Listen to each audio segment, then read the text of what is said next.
વિદ્યાર્થી મિત્રો, આજે આપણે વિજ્ઞાપન પત્રમાં જે ગેરરજૂઆત અંગેની જે જવાબદારી તેમજ વિજ્ઞાપન પત્ર અંગેની જે સેક્રેટરીની કઈ ફરજો છે અને જે લઘુત્તમ ભરણું અને એનું શું ઇમ્પોર્ટન્ટ છે એ વિશે આજે આપણે અભ્યાસ કરીશું.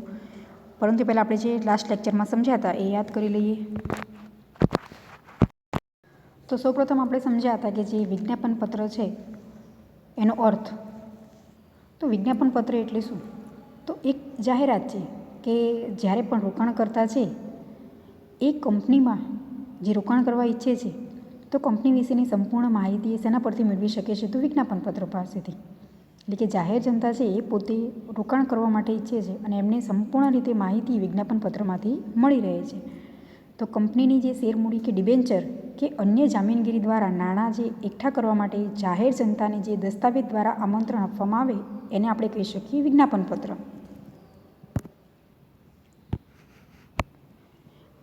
કંપની દ્વારા જે જાહેર જનતા છે એને શેર કે જામીનગીરી ખરીદવાની દરખાસ્ત કરવા માટે જે આમંત્રણ આપવા માટેનું દસ્તાવેજ છે જે વિજ્ઞાપન પત્ર તરીકે રજૂ કરવામાં આવે છે અને એ બહાર પાડ્યો હોય એટલે કે જેમાં નોટિસ, પરિપત્ર કે જાહેરાત કે અન્ય પ્રકારના દસ્તાવેજનો જે સમાવેશ કરવામાં આવે છે.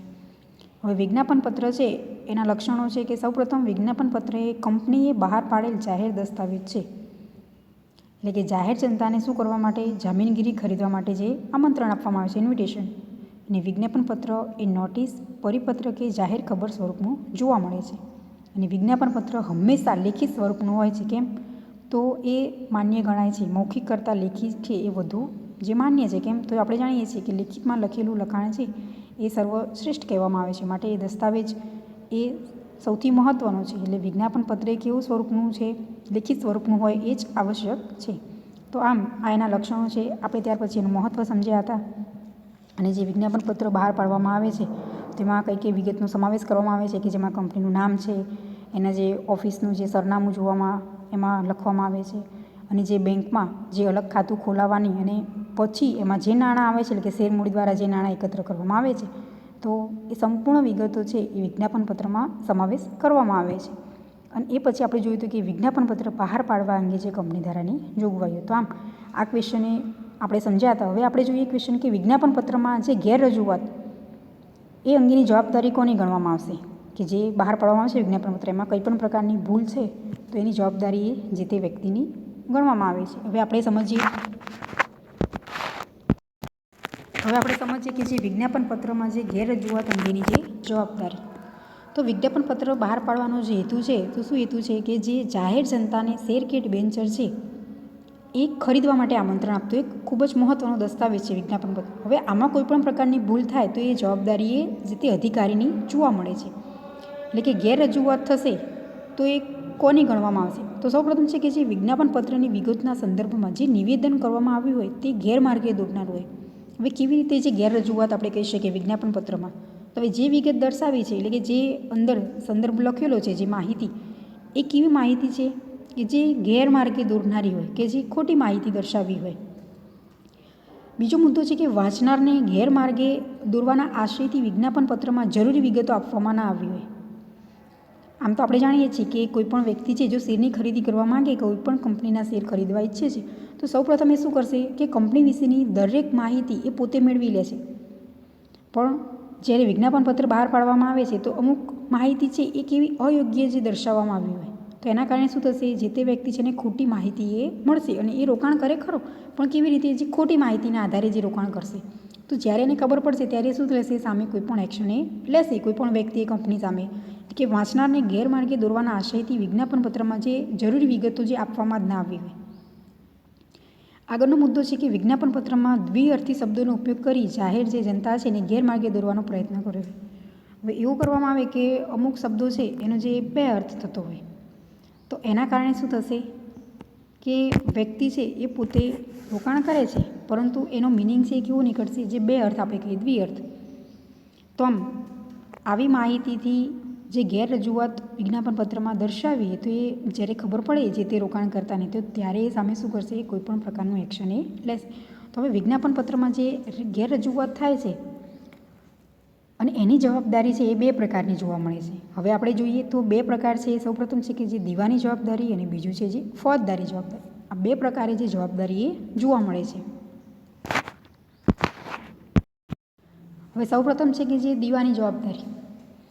તો હવે વિજ્ઞાપનપત્ર જ્યારે વાંચે છે કોઈ પણ રોકાણકર્તા અને એ કંપનીમાં રોકાણ કરી દે છે અને પછી એને જે રોકાણ કર્યું હોય અને એમાં જો નુકસાન થાય છે તો એ નુકસાન સામે વળતર મેળવવા માટે એટલે કે એ નાણાં પાછા મેળવવા માટે પોતે શું કરશે? કાર્યવાહી કરશે.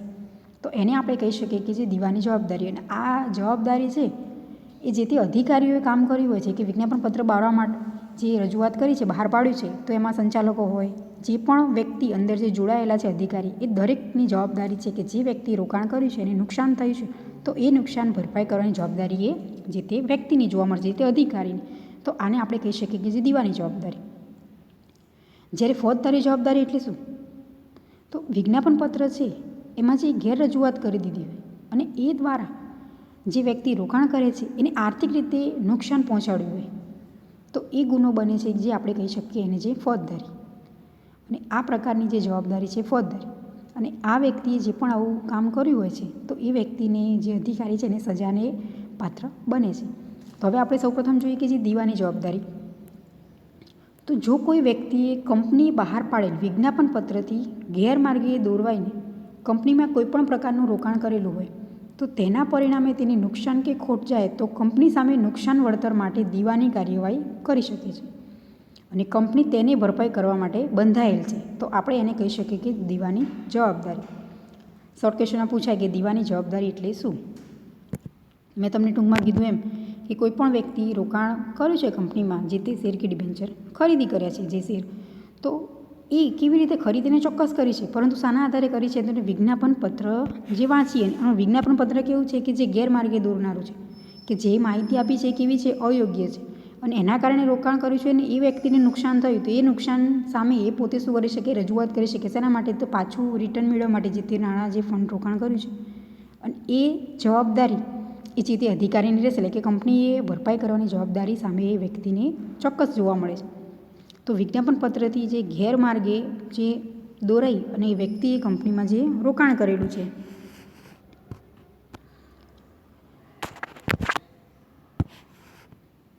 અને એના પરિણામે એ વ્યક્તિને કોઈપણ પ્રકારનું જે નુકસાન થાય છે તો નુકસાન સામે પોતે એ રજૂઆત કરી શકે છે. અને શા માટે રજૂઆત કરશે? તો એ પાછું મેળવવા માટે, વળતર મેળવવા માટે. તો આને આપણે કહી શકીએ કે જે દીવાની જવાબદારી. અને વિજ્ઞાપનપત્રની જે ગેરરજૂઆતથી દોરવાઈને કરેલ રોકાણમાં જો નુકસાન થાય તો એની જવાબદારી જે ખોટ, જે નુકસાન થયું છે એની ભરપાઈ કરવાની જવાબદારી એ કોની બને છે? તો સૌપ્રથમ છે કે વિજ્ઞાપનપત્ર બહાર પાડતી વખતે કંપનીમાં જે સંચાલક હોય. હવે આમાં વિજ્ઞાપનપત્ર બહાર પાડ્યું છે અને એમાં જે તે વ્યક્તિઓ, અધિકારી જે સામેલ છે, દરેક વ્યક્તિ જવાબદારી જે નાણાં ચૂકવવા માટે, ભરપાઈ કરવા માટે જવાબદારી માટે એ બંધાયેલા જોવા મળશે. સૌપ્રથમ છે કે કંપનીના સંચાલકો. બીજું છે કે વિજ્ઞાપનપત્રમાં જેણે નામ મૂકવા માટે સંમતિ આપેલ છે તે સંચાલક. આગળનો મુદ્દો છે કે કંપનીના જે સ્થાપકો. વિજ્ઞાપનપત્ર બહાર પાડવા માટે કંપનીએ જેમને અધિકૃત કરેલ હોય તે અધિકારી, એટલે કે વિજ્ઞાપનપત્ર બહાર પાડવાનું છે અને જે તે અધિકારી છે કે જેમને સોંપ્યું હોય કામ, વિજ્ઞાપનપત્ર બહાર પાડ્યું હોય તો એ અધિકારી પણ જે ચૂકવણી કરશે ત્યારે જવાબદાર જોવા મળશે. અને વિજ્ઞાપનપત્રમાં જેનો ઉલ્લેખ નિષ્ણાંત તરીકે અભિપ્રાય આપવા માટે કરવામાં આવેલ હોય એ પણ વ્યક્તિ. જે વિજ્ઞાપનપત્ર છે એ જ્યારે બહાર પાડવામાં આવે તો નિષ્ણાંતની જે સલાહ લેવામાં આવે છે, અભિપ્રાય, તો એ વ્યક્તિ પણ આમાં જે જોડાયેલો છે માટે એ પણ નાણાં ચૂકવવા માટે કેવો છે? બંધાયેલો જોવા મળે છે. તો આમ ટૂંકમાં કહું તો જે તે વ્યક્તિ વિજ્ઞાપનપત્ર બહાર પાડવામાં જોડાયેલા હોય એ દરેક વ્યક્તિ આ ચૂકવણી કરવા માટે બંધાયેલા જોવા મળે છે. તો આ એક કેવી છે કે જે દીવાની જવાબદારી. કેમ? તો વિજ્ઞાપનપત્ર બહાર પાડ્યું છે ત્યારે જે રજૂઆત છે એ અયોગ્ય છે, એટલે કે ગેરમાર્ગે દોરનારી રજૂઆત છે. માટે આ ચૂકવણી છે કરવી કેવી છે? ખૂબ જ આવશ્યક છે કે જે તે વ્યક્તિએ રોકાણ કર્યું છે તેને કમ્પલસરી એ પૈસા પાછા આપવા માટે બંધાયેલો છે. હવે આપણે બીજું જોઈએ કે જે ફોજદારી જવાબદારી. તો વિજ્ઞાપનપત્રમાં ગેરરજૂઆત કરી જે જનતા છે, જે વ્યક્તિ રોકાણ કરે છે એને આર્થિક રીતે નુકસાન પહોંચાડવું તે ફોજદારી ગુનો બને છે. અને આ પ્રકારની જે જવાબદારી છે જેમાં કંપનીના જે અધિકારીઓને દંડ કે સજા થઈ શકે છે. અને આવી ગેરરજૂઆત હેતુ વ્યક્તિઓને કપટપૂર્વક નાણાં રોકવા અથવા તો કપટપૂર્ણ રીતે નાણાં રોકવા લલચાવવાના હોય અને જેના બદલામાં જે કાયદામાં કડક શિક્ષાને જે જોગવાઈ કરેલ છે. આમાં જુઓ, ગેરરજૂઆતો વિજ્ઞાપનપત્રની ચોક્કસ જોવા મળે છે જે બહાર પાડવામાં આવે છે, પરંતુ જે તે વ્યક્તિ રોકાણ કરે છે એની કેવી રીતે? તો નુકસાન પહોંચે એ રીતે જ જે વિજ્ઞાપન પત્રમાં રજૂઆત કરવામાં આવી હોય છે, જે દર્શાવ્યું હોય છે. તો આ સામે જે તે અધિકારી છે એને સજા પણ થઈ શકે છે. એક ચોક્કસ કેવી છે? તો આમાં જોગવાઈ છે એ શિક્ષા કડક જોવા મળે છે. એમાં સૌપ્રથમ છે કે વિજ્ઞાપન પત્રમાં અન્ય ગુના અંગેની જે જવાબદારી, તો એમાં છે વિજ્ઞાપન પત્ર કાનૂની સ્વરૂપનું ના હોય અથવા તો તેમાં જરૂરી વિગતો આપવામાં ના આવે તો જે ડિરેક્ટર કે અધિકૃત વ્યક્તિ જવાબદાર ઠરે છે. જે વિજ્ઞાપન પત્ર રજૂ કરવામાં આવે છે તો એ કાનૂની સ્વરૂપનું ના હોય, કે જે પ્રમાણેનું જે માળખું હોવું જોઈએ એ પ્રકારનું માળખું જ ના હોય, જે વિગતો દર્શાવવાની હોય એ વિગતો દર્શાવી જ ના હોય, તો જવાબદારી કોની છે? જે તે અધિકૃત વ્યક્તિની, અધિકારીની છે. સેકન્ડ મુદ્દો કે જે રજિસ્ટ્રાર સમક્ષ નોંધાવ્યા પછી તે બહાર પાડી શકાય છે. આપણે અગાઉ સમજી ગયા તે વિજ્ઞાપન પત્ર શું કરવામાં છે? નોંધણી કરાવવી જરૂરી છે, પછી જ એને રજૂઆત કરી શકીએ છીએ. એટલે કે વિજ્ઞાપન પત્રમાં તારીખ અને અધિકૃત વ્યક્તિઓની સહી એ આવશ્યક છે. અને જો આનું પાલન ના કરવામાં આવે તો વિજ્ઞાપન પત્ર બહાર પાડનાર વ્યક્તિને જે દંડ અથવા સજા એ થઈ શકે છે. કે જ્યારે વિજ્ઞાપન પત્ર રજૂ કરવામાં આવે છે તેની તારીખ અને જે અધિકૃત વ્યક્તિની સહી એ લેવી કેવી છે? આવશ્યક છે. ત્રીજો મુદ્દો છે કે જે નિષ્ણાંતોના નિવેદન અંગેની જવાબદારીઓ, એટલે કે જે જોગવાઈઓ જોવા મળે છે એનું પાલન કરવામાં ના આવ્યું હોય. જે નિષ્ણાંતોએ જે સલાહ આપી હોય, જે અંગે એમને જે માર્ગદર્શન આપ્યું હોય, તો એ પ્રમાણેની જે જોગવાઈઓ છે એનું પાલન કરવામાં ના આવ્યું અને વિજ્ઞાપન પત્ર રજૂ કરવામાં આવ્યું હોય તો પણ શું થાય? સજાને પાત્ર બને છે. જે તે વ્યક્તિ આપણે ગાઈડન્સ મેળવ્યું હોય પરંતુ એ પ્રમાણે ફોલો જ ના કર્યું હોય તો પણ શું થશે? એક ગુનો એ જોવા મળે છે. તો આમ સેકન્ડ મુદ્દો છે કે વિજ્ઞાપન પત્રમાં વિશ્વાસઘાત કે દગા અંગેની જે જવાબદારી, તો જે વ્યક્તિ જાણી જોઈને એટલે કે બેદરકારીથી નિવેદન કરે કે ખોટા વચન આપે, તેમાંની મહત્ત્વની જે હકીકતો છુપાવે અને અપ્રમાણિકતાથી જે છુપાવે અને એ રીતે કંપનીના શેર કે ડિબેન્ચરમાં નાણાં રોકવા આકર્ષે તેવી વ્યક્તિઓ ગુનાહિત વિશ્વાસઘાત કે છેતરપિંડીના ગુના માટે જવાબદાર ઠરે અને આ વ્યક્તિઓને સજા થઈ શકે છે. અહીંયા જુઓ, એટલે કે આપણે જાણીએ છીએ કે સ્વાભાવિક વિશ્વાસઘાત એટલે શું? તો જાણી જોઈને જ આ કામ કરવામાં આવે છે. હવે વિજ્ઞાપન પત્ર જ્યારે બહાર પાડવામાં આવે છે ત્યારે જે તે કંપનીની હકીકતની જે વિગતો છે એ દર્શાવી જ ના હોય, એ જે જાહેર જનતાથી શું કરી છુપાવી હોય માહિતી એ, અને આપણે હકીકતમાં જો અન્ય વ્યક્તિને જાણ નથી કરતા તો એ વ્યક્તિ સામેથી જાણી શકતો નથી કે એ કંપનીમાં એ કેટલું રોકાણ કરવાનું છે, એ કંપનીએ કેટલા જે શેર મૂડીથી ઊભી કરવાની છે. તો આમ આપણે જે તે માહિતી એમનેથી છુપાવીએ છીએ અને જ્યારે એ પોતે જાણે છે તો એ પોતે શું કરશે? કોઈ પણ કંપની સામે એક્શન લેશે. એટલે કે આપણે જાણી જોઈને જ આ કાર્ય કરીએ છીએ અને એ વ્યક્તિએ આપણી કંપનીમાં શેરમાં નાણાં રોકવા માટે પોતે તૈયાર થાય છે. આપણે એવું આકર્ષણ મૂક્યું હોય છે, વિજ્ઞાપન પત્ર એવું રીતે રજૂઆત કરી હોય છે. તો આવી રીતે જો આપણે રજૂઆત કરી છે તો એના માટે પણ શું થાય? જવાબદાર આપણે બની છે. જે તે અધિકારી રજૂઆત માટે જવાબદારી જોવા મળે છે. તો આમ આ છે ફોજદારી જવાબદારી. હવે ક્વેશ્ચન પૂછાય કે ફોજદારી જવાબદારી સમજાવો. તો એમાં બે મુદ્દા સમજાવવાના કે વિજ્ઞાપન પત્રમાં અન્ય ગુના અંગેની જવાબદારી અને વિજ્ઞાપન પત્રમાં વિશ્વાસઘાત કે દગા અંગેની જે જવાબદારી. હવે આપણે નવો ક્વેશ્ચન સમજીએ કે જે વિજ્ઞાપન પત્ર અંગે સેક્રેટરીની જે ફરજો, અને આ ક્વેશ્ચન આખો પૂછાય.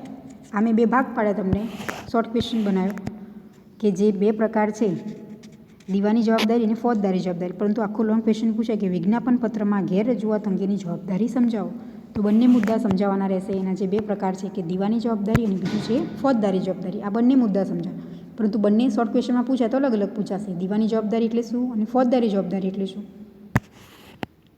હવે વિજ્ઞાપન પત્ર અંગેની જે સેક્રેટરીની કઈ ફરજો છે, તો સૌપ્રથમ છે કે સંચાલકોએ વિજ્ઞાપન પત્ર તૈયાર કરવા માટેનું કાર્ય જે સમિતિને સોંપે છે અને તે સમિતિ વખતો વખત સભા બોલાવી, તે સભાની જે સભા નોંધ તૈયાર કરાવી અને આ સમિતિ છે એને જરૂરી બધી જ વહીવટી મદદ કરવી. કેટલીક વાર આ કાર્ય જે સોલિસિટરને સોંપવામાં આવે, જ્યારે સોલિસિટરને આ કાર્ય સોંપવામાં આવે ત્યારે તેમની સાથે સતત સંપર્કમાં રહી તેમને બધી જ મદદો પૂરી પાડવાની છે. હવે અહીંયા તમને ટૂંકમાં કહું કે જે વિજ્ઞાપન પત્ર બહાર પાડવાનું હોય છે તો સંચાલકો પોતે શું કરશે? એક કમિટી બનાવે છે. એટલે કે જે સમિતિ છે એને પોતે કાર્ય સોંપે છે અને એ વ્યક્તિ પોતે શું કરે છે? જે વારંવાર જે તે અધિકારીઓ છે એને બોલાવશે, સભા કરશે અને પછી કોઈપણ પ્રકારની જો હેલ્પની જરૂર હોય તો એ પોતે સંચાલકોને જાણ કરે છે. પછી આ વિજ્ઞાપન પત્ર તૈયાર કરવામાં આવે છે. તો આ શું છે? એક સેક્રેટરીની ફરજ છે. હવે સંચાલક પોતે આ કામ નથી કરવાનું, પરંતુ કોના પાસેથી કામ કરાવે છે? વિજ્ઞાપન પત્ર રજૂઆત જ્યારે કરવાની છે તો સેક્રેટરીએ પોતે આ કામે કરવાનું છે કંપની વતીએ. સેકન્ડ મુદ્દો છે કે વિજ્ઞાપન પત્ર અંગે જે મુદ્દો તૈયાર થાય એટલે કે તેની મંજૂરી અંગે સંચાલક મંડળની સભા બોલાવી અને તે સભામાં કંપની ધારા અંગેની બધી જ જોગવાઈઓ અંગેની માહિતી આપવી છે. હવે જ્યારે વિજ્ઞાપન પત્ર રજૂઆત કરવાની હોય તો ત્યારે સૌપ્રથમ જ્યારે તૈયાર થઈ જાય ત્યારે શું કરવામાં આવે છે, સંચાલક મંડળના જે તે સભ્યો છે, જે તે અધિકારીઓ છે, જે મેમ્બર છે, દરેકને શું કરવાની જાણ કરવાની છે. એટલે કે જે મેમ્બર છે એની કમિટી જે તૈયાર કરી છે તો એ બધી જ વિગતો દર્શાવી છે વિજ્ઞાપન પત્રમાં, એ પોતે શું કરશે, એ સંચાલક મંડળ સમક્ષ એ રજૂ કરશે. જે જોગવાઈઓ કંપની ધારાની છે બધી જ માહિતી અંદર આપવી પડે છે વિજ્ઞાપન પત્રમાં. તો આ માહિતી કેવી રીતે જાણ કરશે, તો સભા બોલાવી, જેથી એ દરેક વ્યક્તિઓ છે એને જાણ થઈ શકે સરળતાથી. આગળનો ત્રીજો મુદ્દો છે કે વિજ્ઞાપન પત્ર તૈયાર થઈ જાય એટલે તે સંચાલક મંડળની સભામાં મંજૂર થઈ જાય પછી તે છપાવી એક નકલ કંપની રજિસ્ટ્રાર પાસે નોંધાવવા માટે જે મોકલી આપવામાં આવે છે. આપણે જાણીએ છીએ કે જ્યારે આખું વિજ્ઞાપન પત્ર તૈયાર થઈ જાય અને જે સંચાલક મંડળ એને મંજૂરી આપી દે કે હા આ યોગ્ય છે, પછી આપણે શું કરવાનું, સૌપ્રથમ એક જે કોપી છે એ રજિસ્ટ્રાર પાસે એ મોકલાવાની છે વિજ્ઞાપન પત્રની. પછી જ આપણે શું કરી શકીએ, એને બહાર પાડી શકીએ. અને રજિસ્ટ્રાર પાસે નોંધાવતા પહેલાં સૌપ્રથમ વિજ્ઞાપન પત્રમાં તારીખ લખેલી છે કે નહીં એની ખાતરી કરવાની અને કંપની ધારા અનુસાર બધી જ વિગત અને અહેવાલો સામેલ છે કે નહીં તે જોવાની જે ફરજ છે. એટલે કે જ્યારે વિજ્ઞાપન પત્ર બહાર પાડવામાં આવે તો સૌપ્રથમ શું કરવાની છે, તારીખે ચોક્કસ લખવાની છે. આગળનો મુદ્દો છે કે વિજ્ઞાપન પત્રમાં જે સંચાલકનું નામ જણાવેલ હોય તેમને વિજ્ઞાપન પત્રની એક નકલ એ મોકલવાની છે. હવે સૌપ્રથમ રજિસ્ટ્રારને મોકલવાની, ત્યાર પછી શું કરવાનું છે, જે તે સંચાલકમાં જે વ્યક્તિઓના નામ છે, જે અધિકારીના, એ દરેકને એક કોપી એ મોકલવાની છે એની.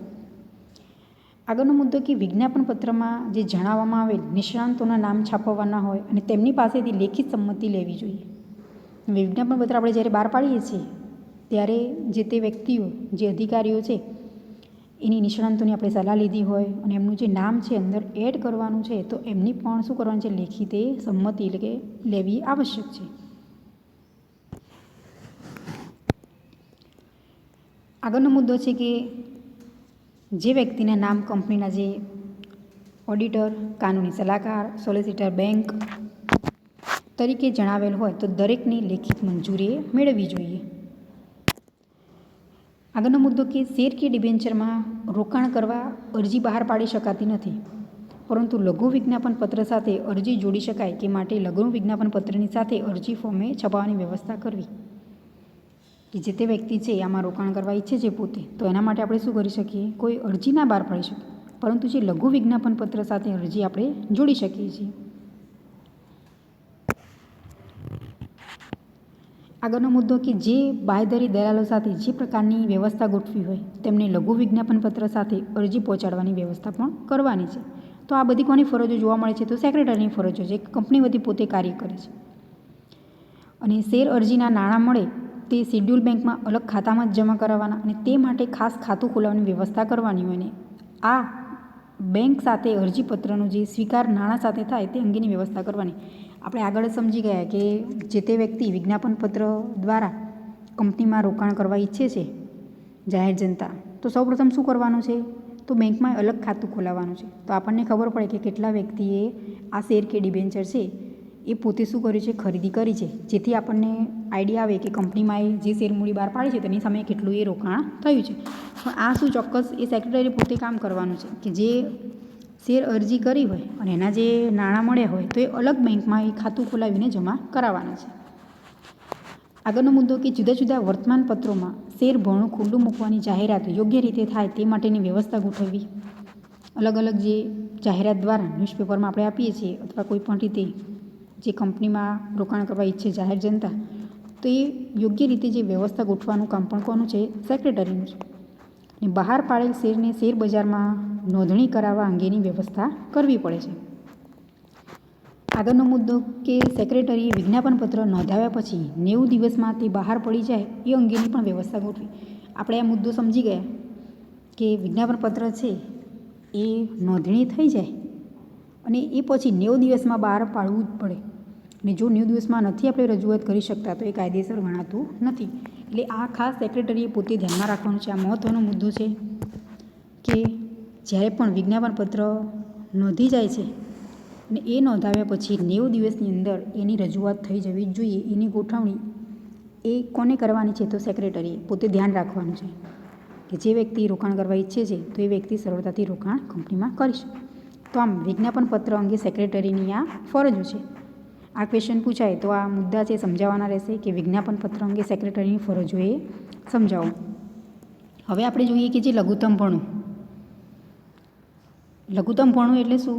તો ઓછામાં ઓછું તો એટલું જે રોકાણ, જે આવક છે એ આપણે શેરમાંથી મેળવવી જ જોઈએ. એને આપણે કહી શકીએ કે જે લઘુત્તમ ભરણું. કે જ્યારે કોઈ પણ કંપની શેર મૂડી બહાર પાડે છે તો એ શેરના જે અમુક ટકા રકમ એ કંપનીમાં એ આવવા જ જોઈએ. જે રજૂઆત કંપની કરે છે, જે તે શેર કે ડિબેન્ચર બહાર પાડે છે તેના અમુક ટકા જે રકમ છે એ કંપનીમાં ચોક્કસ મળવી જ જોઈએ. તો સૌપ્રથમ છે કે કંપની પોતાની યોજના મુજબ વ્યવસ્થિત ધંધો શરૂ કરવા જે કરે છે તો એના માટે ઓછામાં ઓછી રકમના શેર જાહેર જનતા દ્વારા ખરીદાય તેને આપણે લઘુત્તમ ભરણું કહેવામાં આવે છે. શોર્ટ ક્વેશ્ચનમાં પૂછાય કે લઘુત્તમ ભરણું એટલે શું? તો જ્યારે કોઈ પણ વ્યક્તિ એ પોતે ધંધો કરવા માગે છે, કંપની સ્ટાર્ટ કરવા માગે છે, તો એના માટે જે શેર બહાર પાડે છે, હવે દરેક વ્યક્તિ પાસે એટલી આવક જરૂરી નથી કે પોતાની પાસે હોય. એ પોતે શું કરે છે? અન્ય આવક એ શેર દ્વારા પણ મેળવે છે, અન્ય જે રકમ છે. હા, પછી ચોક્કસ એ શેરની જેમ જેમ કિંમત વધે એમ સામે જે તે વ્યક્તિએ રોકાણ કર્યું છે એને ફાયદો થશે, એની આવક જોવા મળશે, વધુ થશે. પરંતુ સૌપ્રથમ શું છે કે ધંધો શરૂ કરી શકે તે માટે ઓછામાં ઓછી રકમના શેર જાહેર જનતા દ્વારા ખરીદાય તેને આપણે કહી શકીએ કે જે લઘુત્તમ ભરણું. કંપની ધારામાં લઘુત્તમ ભરણાની રકમ કેટલી હોવી જોઈએ તે અંગે કોઈ ઉલ્લેખ નથી, પરંતુ સેબીના માર્ગદર્શિકા મુજબ, જે સેબી નક્કી કર્યું છે એ મુજબ જાહેર ભરણા અંગે બાંયધરી કરાર ના કરેલો હોય ને જે બહાર પાડેલા શેરના ઓછામાં ઓછા 90% રકમ તો મળવી જ જોઈએ. કેટલા ટકા રકમ? કે જે શેર બહાર પાડ્યા છે એના 90% રકમ તો લઘુત્તમ ભરણા તરીકે આવી જ જોઈએ કંપનીમાં. એટલે કે વિજ્ઞાપન પત્રમાં જણાવેલ લઘુત્તમ ભરણું ન મળે તો કંપની દ્વારા શેર ફાળવણી થઈ શકતી નથી. હવે કંપનીનો એવો રૂલ્સ છે કે વિજ્ઞાપન પત્ર બહાર પાડ્યું છે એમાં જેટલા પણ શેર હોય હવે એના 90% રકમ તો કંપનીમાં આવી જ જોઈએ. જો ના આવે તો પોતે એ શેર છે એ બહાર ફાળવણી કરી શકતી નથી. હવે આપણે એનું મહત્ત્વ જોઈએ કે લઘુત્તમ ભરણું બહાર પાડવાનું છે તેનું શું ઇમ્પોર્ટન્ટ છે.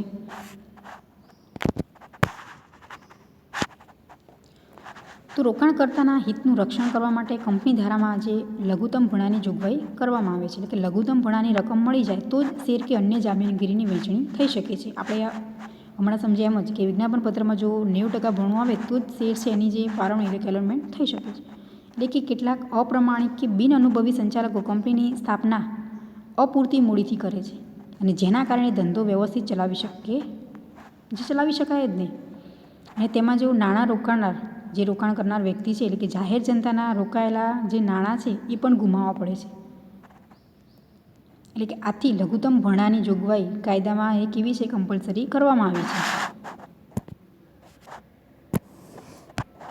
અને કંપની ધારા 2013 મુજબ વિજ્ઞાપન પત્ર જ્યારે બહાર પાડવાનું હોય છે, જે રજૂઆત થાય બહાર પાડવાથી 30 દિવસ સુધીમાં લઘુત્તમ ભરણાની રકમ ન મળે અથવા તો સેબીએ જણાવેલ સમયગાળા દરમિયાન ન મળે તો એ રકમ સેબીએ આપેલ નિર્દેશ પ્રમાણે પરત કરવી પડે છે. અને જો આ નિયમનું ઉલ્લંઘન કરવામાં આવે તો જવાબદારી અધિકારીને, જે વ્યક્તિ છે એ દંડ સજાને પાત્ર બનશે. એટલે કે શેરની રકમની જે ફાળવણી કરવામાં આવે છે ત્યારે કંપની રજિસ્ટ્રાર પાસે એની નોંધણી કરવી પડે છે. તો અહીંયા હું તમને સમજાવું કે જ્યારે વિજ્ઞાપન પત્ર આપણે રજૂઆત કરીએ છીએ તો એ 30 દિવસની અંદર જે તે આપણે શેર બહાર પાડીએ છીએ તો એ 30 દિવસની અંદર જે લઘુત્તમ ભરણું છે એની રકમ મળવી જ જોઈએ. જો 30 દિવસની અંદર લઘુત્તમ ભરણાની રકમ નથી મળતી અથવા તો જે સેબીએ સમયગાળો આપેલો હોય તો એ સમયગાળો કે ટાઈમ પીરિયડ કીધું હોય એમને કે ભાઈ 30 દિવસની એનાથી વધારે સમયગાળો એટલે કે 40 દિવસ, તો એ સમય દરમિયાન જો રકમ મળી જાય તો બરાબર, પરંતુ ના મળે તો જે તે વ્યક્તિએ રોકાણ કર્યું છે તો એમને જે નાણાં છે એ પરત કરવાના હોય છે. એટલે કે જે સેબી આદેશ કરે છે એ પ્રમાણે શું કરવું છે? એમને જે રિટર્ન નાણાં એ કરવાના છે. તો નથી કરતા તો જે તે અધિકારી છે એ સજાને પાત્ર બને છે. આ ખાસ ધ્યાનમાં રાખવાનું છે કે લઘુત્તમ ભરણું મળી જાય પછી જ આપણે શું કરી શકીએ છીએ?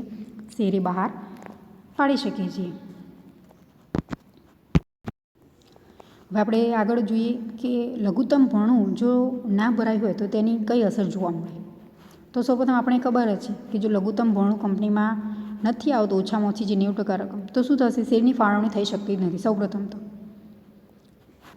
સેકન્ડ મુદ્દો છે કે જે અરજદારને સેબીએ જણાવેલ નિર્દેશાનુસાર રકમે પરત કરવી પડે છે. જે તે વ્યક્તિ રોકાણ કરનાર છે, જે જાહેર જનતા, તેને શું કરવાની છે કે જે રકમ એ પાછી આપવાની છે. જે એને રોકાણ કર્યું છે કે ભાઈ મારે આટલા શેરની ખરીદી કરવી છે, પણ જો 90% રકમ નથી આવતી, જે વ્યક્તિએ રોકાણ કર્યું છે એ વ્યક્તિને શું કરવું પડશે? આપણે જે તે રકમ જે પાછી પરત આપવી પડશે, જે રોકાણ કર્યું છે એમને.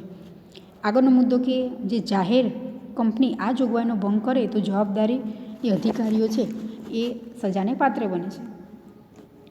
તો આમ લઘુત્તમ ભરણું છે એ આખો ક્વેશ્ચન રીતે પૂછાય કે લઘુત્તમ ભરણું એટલે શું અને લઘુત્તમ ભરણાનું મહત્ત્વ એ સમજાવો.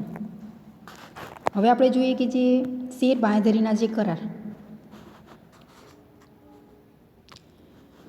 તો જ્યારે કંપની જે શેર બહાર પાડે છે, એટલે કે જાહેર કંપની જ્યારે જાહેર જનતાને શેર કે ડિબેન્ચર ખરીદવા માટે આમંત્રણ આપે, તો ત્યારે નવી સ્થપાયેલી કંપની જો લઘુત્તમ ભરણા જેટલી રકમ પણ ન મેળવી શકે તો કંપની પ્રતિષ્ઠા એ જોખમાય છે. સામાન્ય રીતે આપણે સૌપ્રથમ કહું કે જ્યારે શેર બહાર પાડીએ છીએ, જો 90% રકમ પણ નથી આવતી તો આપણે શેર બહાર પાડી શકતા જ નથી. તો આ શું થશે? કંપનીની પ્રતિષ્ઠા છે એના પર અસર થાય છે. અને ઉપરાંત એવું પણ જોવા મળે કે જે ભાવિ સફળતાની શક્યતા અવરોધાય અને શેર બજારમાં કંપની અંગે નકારાત્મક પરિસ્થિતિ ઊભી થાય. હવે એક વખત કોઈ પણ વ્યક્તિ જો કંપનીમાં રોકાણ કરે છે અને એને શેર નથી મળતા, તો એ બીજી વખત એ કંપનીમાં રોકાણ કરવા માટે તૈયાર થશે ના? કેમ નહીં થાય? કે એક વખત એને રોકાણ કર્યું છે અને જો કંપની પોતે એવું નથી ઈચ્છતી કે હું એ વ્યક્તિને શેર ના આપું, પરંતુ 90% રકમ જે લઘુત્તમ ભરણું એમને મળતું જ નથી, તો એ પોતે શું કરે? શેર બહાર પાડી શકતા જ નથી, શેરનો અલોટમેન્ટ ના થાય. માટે ફરીથી વ્યક્તિ પોતે ઈચ્છે છતાં પણ એમાં શું કરશે? પોતે રોકાણ નહીં કરે. કેમ કે એક વખત એને અનુભવ થઈ ગયો છે કે આ કંપનીમાં શેર ખરીદી કરીએ છીએ, પરંતુ આપણે રોકાણ કરીએ પરંતુ શેર એ મળતા નથી. તો સેકન્ડ ટાઈમ એ પોતે શું કરશે? વિચારશે નહીં. એટલે કે કંપની વિશેની કેવી છે? નકારાત્મક જે છાપ ઊભી થાય છે, એ નકારાત્મક સ્થિતિ જોવા મળે છે. તો આમ આવા જે દલાલો કંપનીને ખાતરી આપે છે કે જો લઘુત્તમ ભરણા જેટલી અરજીઓ નહીં આવે તો કરાર કરનારા જે દલાલો છે એ બાકીની ખૂટતી રકમે જામીનગીરી ખરીદી લેશે. હવે આ પ્રકારનું એક શું છે? કંપનીએ જોખમ જ કહેવાય. પરંતુ જે કંપનીમાં જે દલાલો છે, અથવા તો આપણે કહી શકીએ કે જે મધ્યસ્થી કે વચ્ચે, એ લોકો શું કરશે? રોકાણ કરશે. એટલે કે એને આપણે કહીએ કે જે બાંહેધરી કરાર કરે છે. અને એ પોતે કંપનીમાં ખાતરી આપે છે કે જો 90% રકમ સુધી કંપનીમાં ભરણું નથી થતું, તો જે નથી થયેલું, જે જાહેર જનતા સિવાય બાકીના જે શેર છે એ પોતે ખરીદી કરશે અને જામીનગીરીનું પોતે શું કરે? રોકાણ કરે છે. તો કંપનીમાં જે લઘુત્તમ ભરણું છે એ તો શું થઈ જાય? ચોક્કસ રીતે મળી જાય. અને પછી એ કંપની શું કરે? શેર બહાર પાડી શકે છે. તો આવું આ વ્યક્તિ શું કહીશું આપણે એને? જે કંપનીના જે દલાલો અથવા મધ્યસ્થીઓ. તો આમ બાંહેધરી કરાર એટલે કે કંપનીએ ત્રાહિત પક્ષો સાથે કરેલો એવો કરાર કે જે દ્વારા દલાલો કમિશનના બદલામાં કંપનીને એવી બાંહેધરી આપે કે જાહેર પ્રજા માટે જો બહાર પાડેલ જામીનગીરી જો જાહેર પ્રજા પૂરેપૂરી રીતે નહીં ખરીદે અથવા તો બાકીની જામીનગીરી પોતે ખરીદી લેશે અને એ નાણાં ચૂકવી આપશે. અને આ રીતે બાંહેધરી દલાલો દ્વારા ખરીદાયેલી જે જામીનગીરી માટે જે કમિશન આપવામાં આવે તેને બાંહેધરી કમિશન કહેવામાં આવે છે. હવે હું તમને અહીંયા ફરીથી સમજાવું કે જે બાંહેધરી કરાર કે જે આપણે કહી શકીએ કે ત્રાહિત પક્ષ. તો હવે અહીંયા ખાસ કે આપણે જે કંપની શેર કે જે જામીનગીરી બહાર પાડે છે, તો સૌપ્રથમ પ્રેફરન્સ કોનો હોય? કે જે જાહેર જનતા ખરીદી કરે. પરંતુ જો જાહેર જનતા પણ ખરીદી નથી કરતી, તો એના જે તે બાકી રહેશે એ જામીનગીરી પોતે શું કરશે? જે બાંહેધરી દલાલો ખરીદી કરશે, જે ત્રાહિત પક્ષ. અને આપણે એમને શું કરવાનું છે? કમિશન આપવાનું છે. એ પોતે જામીનગીરી ખરીદે અને નાણાં શું કરશે? પોતે કંપનીને ચૂકવશે. અને આ બાંહેધરી દલાલો દ્વારા જે તે જામીનગીરી છે એના પર એ કમિશન આપવામાં આવે છે. તો એને આપણે કહી શકીએ છીએ બાંહેધરી કમિશન. બાંહેધરી કમિશન એટલે શું?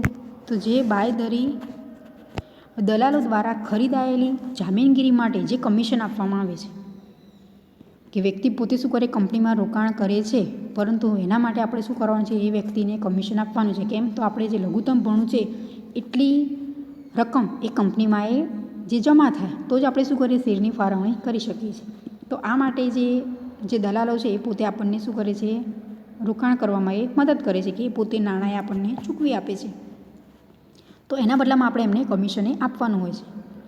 અને બાંહેધરી કરારના જે ફાયદા છે, તો સૌપ્રથમ છે કે જે બાંહેધરી કરાર કરવાના કારણે જે સ્થાપકો માટે નાણાં મેળવવા માટે અનિશ્ચિતતા રહેતી નથી. હવે આપણે જાણીએ છીએ કે જો રોકાણકર્તા છે એ રોકાણ કરવા માટે ઓછું રોકાણ કરે તો કંપની પોતે શેર બહાર પાડી ના શકે, અને જો શેર ના બહાર પાડી શકે તો એમને જે આવક છે એ ઓછી મળે. તો આના માટે સૌથી છે કે જે દલાલ દ્વારા શું કરવામાં, ભલે કમિશન આપવું પડે અમને, જે દલાલો રોકાણ કરશે જામીનગીરીમાં, પરંતુ જે લઘુત્તમ ભરણું છે એ કંપનીને તો મળી જશે ચોક્કસ. એટલે કે બાંયધરી કરાર કરીએ છીએ આપણે, તો સ્થાપકો માટે નાણાં જે મેળવવા છે અનિશ્ચિતતા હોય એ રહેતી નથી.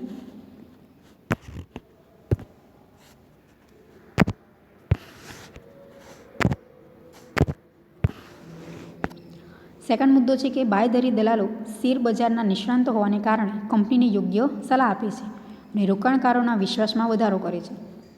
જે દલાલો છે એ શું કરે, પોતે જાણકાર હોય છે અને એ શેરબજારના નિષ્ણાંત હોય છે પોતે, એટલે માટે તે શું કરશે, સલાહ આપે છે.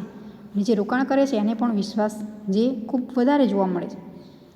આગળનો મુદ્દો છે કે જે બાંયધરી દલાલો જવાબદારી લેતા પહેલાં કંપનીની સ્થિતિ અને ભાવિ વિશે યોગ્ય તપાસ કરે છે અને પછી જ બાંયધરી કરાર કરે છે, અને તેથી નાણાં જે રોકનાર છે તેમની નાણાંની સલામતી અંગે વિશ્વાસ. હવે કોઈપણ વ્યક્તિ છે કંપનીમાં એમનામ રોકાણ નહીં કરે, જે દલાલો છે એ પણ શું કરે, કંપનીની સદ્ધરતા જાણે છે કે હા આ કંપનીમાં રોકાણ આપણે કરીશું, ચોક્કસ આપણને જે રિટર્ન મળશે એ થોડું આપણને કેવું મળશે, એનાથી આવક એ વધશે. કે રોકાણ શેરમાં આજે આ કર્યું છે આટલું, તો 2-5 વર્ષે એ ચોક્કસ શેરના ભાવ શું થશે, વધશે. માટે જે પોતે રોકાણ કરે છે એ જાણે છે, એ માટે શું કરશે, પોતે રોકાણ કરવા માટે તૈયાર થાય છે. એ પોતે કંપનીની જે ભવિષ્ય અંગેની માહિતી મેળવી લે છે. આગળનો મુદ્દો છે કે બાંયધરી દલાલોની જે પ્રતિષ્ઠાનો લાભ પણ કંપનીને મળે છે, અને પ્રતિષ્ઠિત બાંયધરી દલાલોના નામના કારણે રોકાણકારો કંપનીમાં રોકાણ કરવા આકર્ષાય છે. હવે અહીં એટલું કહું કે કંપનીની પ્રતિષ્ઠાને આધારે જ જે દલાલો છે કંપનીમાં રોકાણ કરે છે, અને જો દલાલો કંપનીમાં રોકાણ કરે છે તેનો ચોક્કસ ફાયદો કે જાહેર જનતાને પણ જોવા મળે છે. તો આમ બાંયધરી કરાર કરવાના જે ફાયદા છે એ ચોક્કસ રહેલા છે. હવે આગળ આપણે સમજીએ કે જે ખાનગી નિયુક્તિ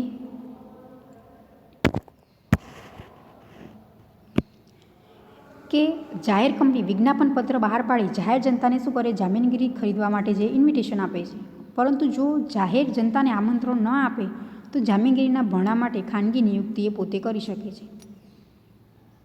આમ તો આપણે વિજ્ઞાપન પત્ર બહાર પાડીએ એનો મિનિંગ શું છે, તો જાહેર જનતા છે એ સરળતાથી રોકાણ કરી શકે. પરંતુ જો જાહેર જનતાને આમંત્રણ ના આપીએ તો જામીનગીરીના જે ભરણા માટે આપણે કેવી રીતે નાણાં મેળવી શકીશું, તો ખાનગી નિયુક્તિ દ્વારા. અને ખાનગી નિયુક્તિ એટલે કે કંપની ધારાની જે જોગવાઈ અનુસાર કંપનીના જામીનગીરીમાં રોકાણ માટે ખાનગી નિયુક્તિના આમંત્રણ પત્ર દ્વારા નક્કી કરેલા જે જૂથને આમંત્રણ આપવું. જાહેર જનતામાં શું થાય, કોઈ પણ વ્યક્તિ રોકાણ કરી શકે, પરંતુ ખાનગીમાં શું થશે કે આપણે કમ્પલસરી એવું જે જૂથ બનાવ્યું છે એવા લોકોને જે આપણે સામેલ કર્યા છે, તો એ લોકો જ આમાં રોકાણ કરશે કંપનીમાં. આપણે જેમ કે દલાલો છે તો દલાલમાં શું થશે કે એ વ્યક્તિ પોતે અલગ અલગ કંપનીમાં એ રોકાણ કરતા જોવા મળશે, પરંતુ અહીંયા ખાનગી વ્યક્તિઓને આપણે આમંત્રણ આપીએ છીએ, ઇન્વિટેશન, અને એ વ્યક્તિ જ કંપનીના શું કરશે, શેર કે ડિબેન્ચર એ પોતે ખરીદી કરશે. એટલે કે આવા જામીનગીરીના ભરણા માટે લાયકાત ધરાવતી જે સંસ્થાકીય ખરીદનારાઓ અને કર્મચારી ઉપરાંત વધુમાં વધુ 50 કે નિયત કરવામાં આવેલ હોય તેટલી વ્યક્તિઓને જ આમંત્રણ આપી શકીએ. હવે ખાનગી નિયુક્તિ આપણે દ્વારા શેર જો બહાર પાડીએ છીએ અને એ વ્યક્તિ પોતે ખરીદી કરે છે, તો એમાં નક્કી કરવામાં આવે છે કે કેટલા વ્યક્તિઓને જે આપણે શેર ખરીદવા માટે જે આમંત્રણ આપી શકીએ. તો વધુમાં વધુ 50 કે તેથી જે નિયત એટલે ચોક્કસ જે કંપની નક્કી કરશે એટલા વ્યક્તિઓ જ આ કંપનીમાં પોતે શું કરી શકે છે, રોકાણ કરી શકે છે. કેમ, આપણે ખાનગી રીતે એ વ્યક્તિઓને ઇન્વિટેશન આપીએ છીએ. પેલું જો વિજ્ઞાપન પત્ર આપણે રજૂઆત કરીએ તો જાહેર જનતા છે તેમાં કોઈ પણ વ્યક્તિ ખરીદી કરી શકે છે, પરંતુ ખાનગી રીતે આપણે કરીએ છીએ તો વધુમાં વધુ 50 એટલા વ્યક્તિઓ જ કંપનીમાં એ રોકાણ કરી શકે છે. હવે ખાનગી નિયુક્તિ અંગેની જે કંપની ધારાની જોગવાઈઓ છે, આ ક્વેશ્ચન પૂછાય કે ખાનગી નિયુક્તિ અંગેની કંપની ધારાની જોગવાઈઓ સમજાવો. તો સૌપ્રથમ છે કે આ પ્રકારનો ભરણા અંગેની તમામ નાણાં ચેકથી, ડ્રાફ્ટથી અથવા બેંકના વ્યવહારો દ્વારા જ ભરી શકાય છે. રોકડમાં આ નાણાં એ ભરી શકાતા નથી. સૌપ્રથમ જો ખાનગી રીતે કોઈ પણ વ્યક્તિ રોકાણ કરવા માગે છે તો એના નાણાં છે જે શેરની ખરીદી કરે, આપણે ચોક્કસ કંપનીના શેર પણ શું કરીશું, એ વ્યક્તિને આપીશું. પરંતુ એ પેમેન્ટ એ વ્યક્તિ કેવી રીતે કરવાનું છે, તો ચેકથી, ડ્રાફ્ટ અથવા બેંક દ્વારા જ આ ટ્રાન્ઝેક્શન એ કરી શકે છે. એ કેશમાં કોઈ પણ પ્રકારનું ટ્રાન્ઝેક્શન એ કરી શકતો નથી. શેર એને ચોક્કસ મળશે, પરંતુ જે પેમેન્ટ આપણને થશે એ કેવું થશે, જે આપણે કહી શકીએ કે બેંક દ્વારા જ કરવામાં આવશે. આગળનો મુદ્દો કે આ પ્રકારે જે ભરણાની ફાળવણી 60 દિવસમાં કરવાની રહેશે. અને જો 60 દિવસમાં સંચાલકો આવી ફાળવણી ના કરે તો અરજી કરનારાએ 60 દિવસ પૂરા થયા પછી 15 દિવસમાં એ નાણાં પરત કરવા પડે છે. હવે આપણે જે વ્યક્તિ આમાં રોકાણ કરવા ઈચ્છે છે તો એ વ્યક્તિને આપણે શું કરવાનું છે, 60 દિવસમાં છે એ શેર આપવાના છે, ફાળવણી એને કરી દેવાની છે જે રોકાણ કરે છે.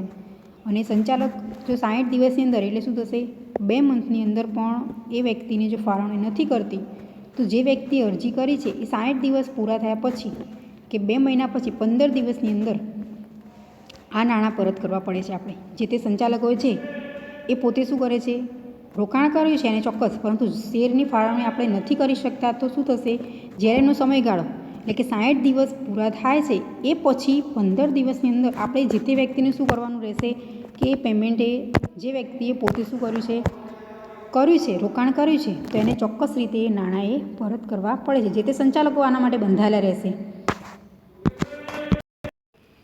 આગળનો ત્રીજો મુદ્દો આપણે જોઈએ તો જો નાણાં 15 દિવસમાં પરત નહીં કરી શકે તો કંપની 60 દિવસ પૂરા થયાના જે દિવસ પછી નાણાં પરત કર્યાની તારીખ સુધીનું જે વાર્ષિક 12% લેખે વ્યાજ ચૂકવવું પડે. આપણે પહેલાં જ શું કરવાનું છે, સૌપ્રથમ જે તે વ્યક્તિ રોકાણ કર્યું છે એમને જે આપણે શેર ફાળવણી નથી કરી શકતા તો એ ફાળવણી ના કરી એટલે કે 2 મહિના પછી આપણે શું કરવાનું, 15 દિવસની અંદર એમને જે તે નાણાં એમને રોકાણ કર્યું છે કે અમારે આટલા શેર ખરીદી કરવા છે તો એ નાણાં આપણે શું કરવાનું, પરત કરવાનું છે. જો પણ આપણે 15 દિવસની અંદર પણ પરત ના કરી શકીએ તો શું થશે, આપણે જે તે વ્યક્તિએ જે રોકાણ કર્યું છે એમને વ્યાજ ચૂકવવું પડશે કે જે એમને રોકાણ કર્યું છે એ ઉપર આપણે શું થાય, જે તે સંચાલકોએ વ્યાજ ચૂકવવા માટે શું થશે, બંધાયેલા વાર્ષિક 12% લેખે જો વ્યાજ ચૂકવવું પડે છે. આગળનો મુદ્દો કે આ પ્રકારે મળેલ નાણાં શેડ્યુલ બેંકમાં અલગ ખાતામાં રાખવામાં આવે છે. એ તો સૌપ્રથમ આપણે સમજીએ એમ જ કે જે વ્યક્તિ આમાં રોકાણ કરે છે જે તે અલગ અલગ જે શેરમાં ખરીદી કરવા ઈચ્છે છે જે તે રોકાણ કરતા, તો સૌપ્રથમ શું કરવાનું છે, આપણે સંચાલકોએ જે અલગ સેક્રેટરી પોતે શું કરે છે, અલગ ખાતું બનાવે છે અને એ ખાતામાં જ આ રકમે જમા કરવાની હોય છે કે જે આવે છે. આગળનો મુદ્દો કે આ માટે આવનાર જે લેવાયેલ તમામ પ્રસ્તાવ માત્ર એવી વ્યક્તિઓને જ આપવામાં આવે કે જેમના નામ કંપનીએ ભરણા માટે આમંત્રણ આપતા પહેલાં ને કે જે નોંધાયેલ હોય તેવી વ્યક્તિઓને જે નામજોગ પ્રસ્તાવ કરવામાં આવે. અને આ જે પ્રસ્તાવ છે એનો રેકોર્ડ એ નિયત કર્યા મુજબ રાખવામાં આવે છે કે આપણે ચોક્કસ કંપનીમાં શું કરવામાં આવે છે, જે દરેક વસ્તુ છે એનો રેકોર્ડ એ રાખવામાં આવે છે. જે વ્યક્તિ શેર ખરીદી કરે છે એનું નામ, એડ્રેસ, દરેક માહિતી એ કંપનીમાં આપણને જોવા મળે છે. એટલે કે સંબંધિત ખાનગી જે નિયુક્ત પ્રસ્તાવ છે એ 30 દિવસમાં કંપની રજિસ્ટ્રાર સમક્ષ આ સંપૂર્ણ માહિતી રજૂ કરવાની છે. જે તે વ્યક્તિ રોકાણ કરવા માટે પોતે ઈચ્છે છે, પરંતુ આપણે શું કરવાનું છે, 30 દિવસની અંદર જે રજિસ્ટ્રાર ઓફિસ સમક્ષ આ માહિતી એ રજૂ કરવાની છે. અને આ રીતે જામીનગીરીઓનો જે પ્રસ્તાવ કરતી કંપની જાહેર જનતાને આવા પ્રસ્તાવની માહિતી આપવા માટે પણ કોઈ પણ રીતે જાહેરાત કરી શકતી નથી. કે આપણે ખાનગી રીતે જે વ્યક્તિઓને શેરની ફાળવણી કરીએ છીએ તો એના માટે જાહેર જનતા છે એને આ માહિતી કોઈ પણ રીતે જાહેરાત કરી શકતી નથી. કેમ, તો આપણે ખાનગી રીતે વ્યક્તિઓને જે શેર છે એ ખરીદવા માટે આમંત્રણ આપીએ છીએ. એટલે કે જ્યારે કંપની આ પ્રકારે જે જામીનગીરીની ફાળવણી કરે ત્યારે કંપની જામીનગીરી જે ધારકોના નામ, સરનામા અને જે ફાળવાયેલ જામીનગીરીની સંખ્યા અને અન્ય બધી જ જરૂરી માહિતી કંપની રજિસ્ટ્રાર સમક્ષે રજૂ કરવી પડે છે. એટલે જે વ્યક્તિને આપણે ચોક્કસ રીતે શું કર્યું છે, એક જૂથ દ્વારા આપણે આમંત્રણ આપ્યું છે કે ખાનગી રીતે કંપનીના એ પોતે શેરનું ખરીદી કરે, જે જામીનગીરી છે એનું શું કરે, પોતે ખરીદી કરે, તો એમાં જે તે વ્યક્તિ પોતે એમનું નામ, આખું જે સરનામું અને જે વ્યક્તિઓને આપણે જામીનગીરીની જે શેરની સંખ્યા ફાળવી છે, કોઈ વ્યક્તિને આપણે 10 શેર ફાળવ્યા હોય, કોઈને 50 હોય, કોઈને 80, એવી રીતે અલગ અલગ શેરની જે તે વ્યક્તિઓએ ખરીદી કરવા માટે તૈયારી દર્શાવી છે ને એ સામે એમને રોકાણ કર્યું છે, તો આ બધી જ માહિતી શું કરવાની છે, આપણે રજિસ્ટ્રાર સમક્ષે નોંધાવવી પડે છે. તો જ શું થશે, એ માન્ય ગણાશે. તો આમ જ્યારે પણ ખાનગી રીતે આપણે શું કરીએ છીએ, શેર બહાર પાડવા માટે રજૂઆત કરીએ છીએ તો ખાનગી નિયુક્તિ માટે આ જે જોગવાઈઓ છે એ દર્શાવવી કેવી છે, ખૂબ જ જે આપણે ધ્યાનમાં રાખવી આવશ્યક છે. તો આપણે આ ક્વેશ્ચન સમજ્યા. હવે આપણે નેક્સ્ટ લેક્ચરમાં સમજીશું ચેપ્ટર 8